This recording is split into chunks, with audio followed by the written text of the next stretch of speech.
Sweeney Todd in the String of Pearls. Preface. The romance of the String of Pearls having excited in the literary world an almost unprecedented interest, it behoves the author to say a few words to his readers upon the completion of his labours. In answer to the many inquiries that have been, from time to time, made regarding the fact of whether there ever was such a person as Sweeney Todd in existence, we can unhesitatingly say that there certainly was such a man, and the record of his crimes is still to be found in the chronicles of criminality of this country. The house in Fleet Street, which was the scene of Todd's crimes, is no more. A fire, which destroyed some half-dozen buildings on that side of the way, involved Todd's in destruction, but the secret passage, although, no doubt, partially blocked up with the rebuilding of St. Dunstan's church, connecting the vaults of that edifice with the cellars of what was Todd's house in Fleet Street, still remains. From the great patronage which this work has received from the reading public, the author has to express his deep and earnest thanks, and he begs to state that if anything more than another could stimulate him to renewed exertion to please his numerous patrons, it is their kind and liberal appreciation of his past labours. London, 1850. The String of Pearls, or The Sailor's Gift, a romance of peculiar interest. And now, Tobias, listen to me, and treasure up every word I say. Yes, sir. I'll cut your throat from ear to ear if you repeat one word of what passes in this shop, or dare to make any supposition or draw any conclusion from anything you may see or hear or fancy you see or hear. The Barber's Lesson to His Apprentice. Chapter 1. The Strange Customer at Sweeney Todd's. Before Fleet Street had reached its present importance, and when George III was young, and the two figures who used to strike the chimes at old Dunstan's church were in all their glory, being a great impediment to errand boys on their progress, and a matter of gaping curiosity to country people, there stood close to the sacred edifice a small barber's shop, which was kept by a man of the name of Sweeney Todd. How it was that he came by the name of Sweeney as a Christian appellation, we are at a loss to conceive, but such was his name, as might be seen in extremely corpulent yellow letters over his shop window, by any who chose there to look for it. Barbers by that time in Fleet Street had not become fashionable, and no more dreamt of calling themselves artists than of taking the Tower by storm. Moreover, they were not, as they are now, constantly slaughtering fine fat bears, and yet, somehow, people had hair on their heads just the same as they have at present without the aid of that unctuous auxiliary. Moreover, Sweeney Todd, in common with those really primitive sort of times, did not think it at all necessary to have any waxen effigies of humanity in his window. There was no languishing young lady looking over the left shoulder, in order that a profusion of auburn tresses might repose upon her lily neck. And great conquerors and great statesmen were not then, as they are now, held up to public ridicule with dabs of rouge upon their cheeks, a quantity of gunpowder scattered in for beard, and some bristles sticking on end for eyebrows. No. Sweeney Todd was a barber of the old school, and he never thought of glorifying himself on account of any extraneous circumstance. If he had lived in Henry VIII's palace, it would be all the same as Henry VIII's dog kennel, and he would scarcely have believed human nature to be so green as to pay an extra sixpence to be shaven and shorn in any particular locality. A long pole painted white, with a red stripe curling spirally round it, projected into the street from his doorway, and on one of the panes of glass in his window was presented the following couplet. Easy shaving for a penny, as good as you will find any. We do not put these lines forth as a specimen of the poetry of the age. They may have been the production of some young Templar. But if they were a little wanting in poetic fire, that was amply made up by the clear and precise manner in which they set forth what they intended. The barber himself was a long, low-jointed, ill-put-together sort of fellow, with an immense mouth and such huge hands and feet, that he was, in his way, quite a natural curiosity, and, what was more wonderful, considering his trade, there never was seen such a head of hair as Sweeney Todd's. We know not what to compare it to. Probably it came nearest to what one might suppose to be the appearance of a thick-set hedge, in which a quantity of small wire had got entangled. In truth, it was a most terrific head of hair, and as Sweeney Todd kept all his combs in it, some people said his scissors likewise, when he put his head out of the shop door to see what sort of weather it was, he might have been mistaken for an Indian warrior with a very remarkable headdress. He had a short, disagreeable kind of unmirthful laugh, which came in at all sorts of odd times when nobody else saw anything to laugh at all, and which sometimes made people start again, especially when they were being shaved, and Sweeney Todd would stop short in that operation to indulge in one of those cachinatory effusions. It was evident that the remembrance of some very strange and out-of-the-way joke must occasionally flit across him, and then he gave his hyena-like laugh. But it was so short, so sudden, striking upon the ear for a moment and then gone, that people have been known to look up to the ceiling and on the floor and all round them, to know from whence it had come, scarcely supposing it possible that it proceeded from mortal lips. Mr. Todd squinted a little to add to his charms. And so we think that by this time the reader may, in his mind's eye, see the individual whom we wish to present to him.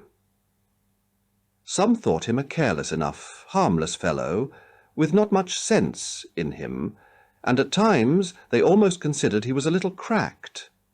But there were others who shook their heads when they spoke of him, and while they could say nothing to his prejudice, except that they certainly considered he was odd, yet when they came to consider what a great crime and misdemeanour it really is in this world, to be odd, we shall not be surprised at the ill odour in which Sweeney Todd was held.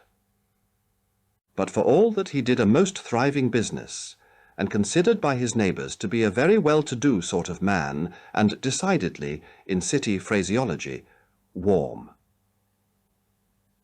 It was so handy for the young students in the Temple to pop over to Sweeney Todd's to get their chins new rasped, so that from morning to night he drove a good business, and was evidently a thriving man. There was only one thing that seemed in any way to detract from the great prudence of Sweeney Todd's character, and that was that he rented a large house, of which he occupied nothing but the shop and parlour, leaving the upper part entirely useless, and obstinately refusing to let it on any terms whatever. Such was the state of things, 1785, as regarded Sweeney Todd. The day is drawing to a close, and a small, drizzling kind of rain is falling, so that there are not many passengers in the streets, and Sweeney Todd is sitting in his shop, looking keenly in the face of a boy, who stands in an attitude of trembling subjection before him. "You will remember," said Sweeney Todd, and he gave his countenance a most horrible twist as he spoke. "You will remember, Tobias Ragg, that you are now my apprentice, that you have of me had board, washing, and lodging, with the exception that you don't sleep here, that you take your meals at home, and that your mother, Mrs. Ragg, does your washing, which she may very well do, being a laundress in the Temple, and making no end of money. As for lodging, you lodge here, you know, very comfortably in the shop all day. Now, are you not a happy dog?" "Yes, sir," said the boy timidly. "You will acquire a first-rate profession, quite as good as the law, which your mother tells me she would have put you to, only that a little weakness of the headpiece unqualified you.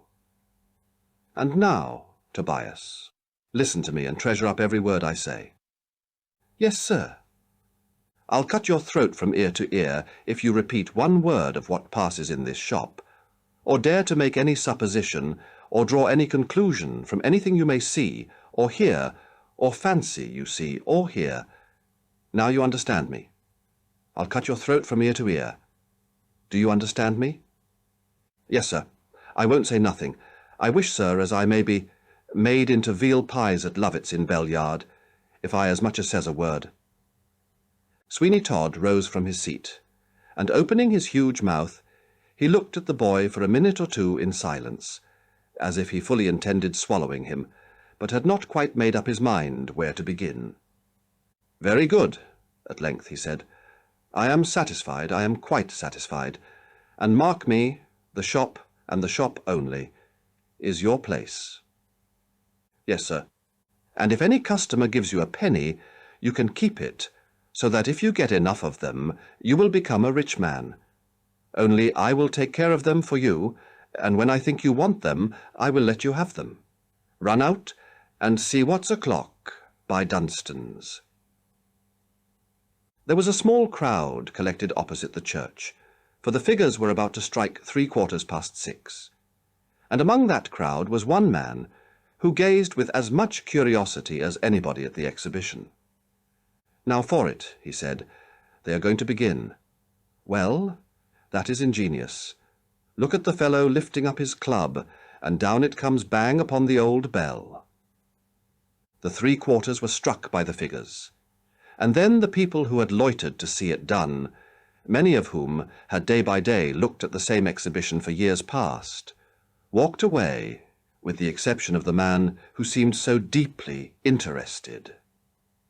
He remained, and crouching at his feet was a noble-looking dog, who looked likewise up at the figures, and who, observing his master's attention to be closely fixed upon them, endeavoured to show as great an appearance of interest as he possibly could. "What do you think of that, Hector?" said the man. The dog gave a short, low whine, and then his master proceeded. "There is a barber's shop opposite, so before I go any farther, as I have got to see the ladies, although it's on a very melancholy errand, for I have got to tell them that poor Mark Ingestrie is no more, and heaven knows what poor Johanna will say. I think I should know her by his description of her, poor fellow. It grieves me to think how he used to talk about her in the long night watches when all was still, and not a breath of air touched a curl upon his cheek. I could almost think I saw her sometimes, as he used to tell me of her soft beaming eyes, her little gentle pouting lips, and the dimples that played about her mouth. Well, well, it's of no use grieving. He is dead and gone, poor fellow, and the salt water washes over as brave a heart as ever beat. His sweetheart, Johanna, though, shall have the string of pearls for all that, and if she cannot be Mark Ingestrie's wife in this world, she shall be rich and happy, poor young thing, while she stays in it. That is to say, as happy as she can be, and she must just look forward to meeting him aloft, where there are no squalls or tempests. And so I'll go and get shaved at once." He crossed the road towards Sweeney Todd's shop, and stepping down the low doorway, he stood face to face with the odd-looking barber. The dog gave a low growl and sniffed the air.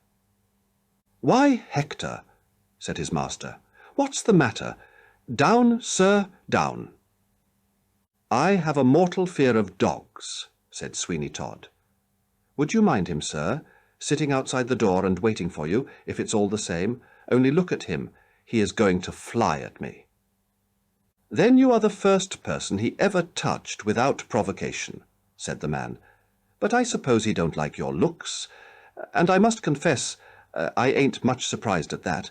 I have seen a few rum-looking guys in my time, but hang me if ever I saw such a figurehead as yours.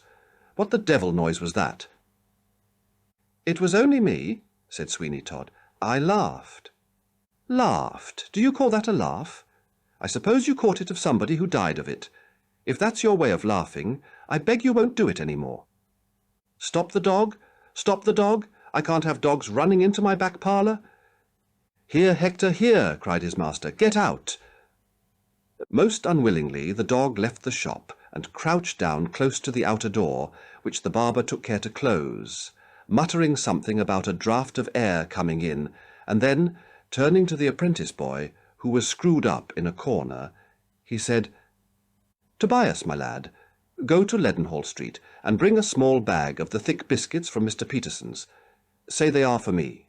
Now, sir, I suppose you want to be shaved, and it is well you have come here, for there ain't a shaving shop, although I say it, in the city of London, that ever thinks of polishing anybody off as I do. I tell you what it is, Master Barber, if you come that laugh again, I will get up and go. I don't like it, and there is an end of it." "Very good," said Sweeney Todd, as he mixed up a lather. "Who are you? Where did you come from, and where are you going? That's cool, at all events. Damn it! What do you mean by putting the brush in my mouth? Now, don't laugh, and since you are so fond of asking questions, just answer me one." "Oh, yes, of course. What is it, sir?" "Do you know a Mr. Oakley who lives somewhere in London and is a spectacle maker?" "Yes, to be sure I do. John Oakley, the spectacle maker, in 4th Street. And he has got a daughter named Johanna, that the young bloods call the flower of 4th Street." "Ah, poor thing, do they? Now, confound you, what are you laughing at now? What do you mean by it? Didn't you say, 'Ah, poor thing'? Just turn your head a little a one side, that will do. You have been to sea, sir?" "Yes, I have, and have only now lately come up the river from an Indian voyage." "Indeed? Where can my strop be?" "I had it this minute. I must have laid it down somewhere. What an odd thing that I can't see it. It's very extraordinary. What can have become of it? Oh, I recollect, I took it into the parlour. Sit still, sir. I shall not be gone a moment. Sit still, sir, if you please. By the by, you can amuse yourself with the courier, sir, for a moment." Sweeney Todd walked into the back parlour and closed the door. There was a strange sound suddenly, compounded of a rushing noise and then a heavy blow. Immediately after which Sweeney Todd emerged from his parlour, and folding his arms, he looked upon the vacant chair where his customer had been seated. But the customer was gone, leaving not the slightest trace of his presence behind, except his hat, and that Sweeney Todd immediately seized and thrust into a cupboard that was at one corner of the shop. "What's that?" he said. "What's that? I thought I heard a noise." "If you please, sir, I have forgot the money and have run all the way back from Paul's churchyard." In 2 strides Todd reached him, and clutching him by the arm, he dragged him into the farther corner of the shop, and then he stood opposite to him, glaring him full in the face with such a demonic expression that the boy was frightfully terrified. "Speak!" cried Todd. "Speak! And speak the truth, or your last hour has come. How long were you peeping through the door before you came in?" "Peeping, sir?" "Yes, peeping. Don't repeat my words, but answer me at once. You will find it better for you in the end." "I wasn't peeping, sir, at all." Sweeney Todd drew a long breath, as he then said, in a strange, shrieking sort of manner, which he intended, no doubt, should be jocose, "Well, well, very well. If you did peep, what then? It's no matter. I only wanted to know, that's all. It was quite a joke, wasn't it? Quite funny, though rather odd, eh? Why don't you laugh, you dog? Come now. There is no harm done. Tell me what you thought about it at once, and we will be merry over it. Very merry."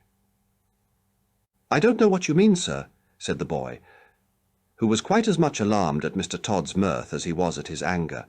"I don't know what you mean, sir. I only just come back because I hadn't any money to pay for the biscuits at Peterson's." "I mean nothing at all," said Todd, suddenly turning upon his heel.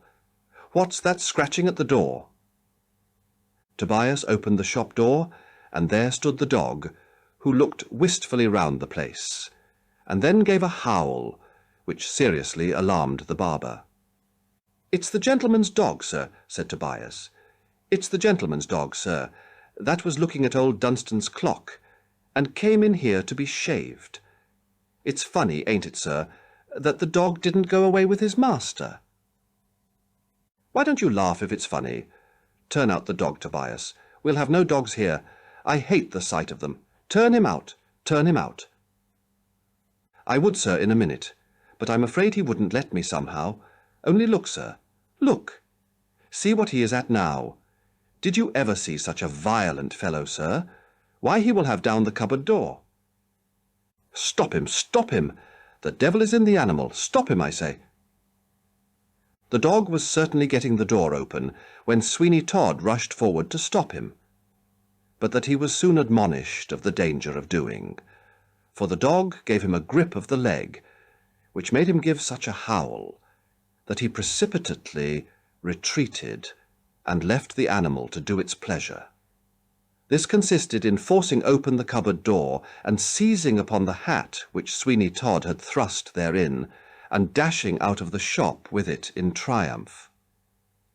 "The devil's in the beast," muttered Todd. "He's off! Tobias, you said you saw the man who owned that fiend of a cur looking at Dunstan's church." "Yes, sir, I did see him there. If you recollect, you sent me to see the time, and the figures were just going to strike 6:15. And before I came away, I heard him say that Marquis Ingestrie was dead, and Johanna should have the string of pearls. Then I came in, and then, if you recollect, sir, he came in, and the odd thing, you know, to me, sir, is that he didn't take his dog with him, because, you know, sir—" "Because what?" shouted Todd. "Because people generally do take their dogs with them, you know, sir, and may I be made into one of Lovett's pies if I don't— Hush! Someone comes. It's old Mr. Grant from the Temple. How do you do, Mr. Grant? Glad to see you looking so well, sir. It does one's heart good to see a gentleman of your years looking so fresh and hearty. Sit down, sir.